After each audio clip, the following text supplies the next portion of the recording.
पहलगांव कांडे निये द्वितीयबार मुख खुललेन मोदी। मन की बात अनुष्ठाने प्रधानमंत्रीर मंतब्य, काश्मीर प्रगतिर पथे हाँटछिलो, जंगीरा ता ध्वंस करते चाइछे। पहलगांव हत्याकांडेर कठोर जवाब देবে भारत, एमनटाई बोलेছেন তিনি। पहलगांवेर घटनार प्रतिटी भारतबासीर रक्त फुटছে।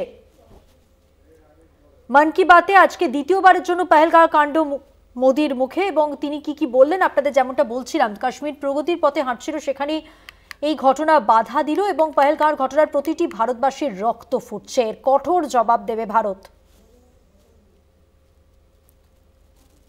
সবে কাশ্মীর প্রগতির পথে হাঁটছিল, জঙ্গিরা তা ধ্বংস করতে চাইল।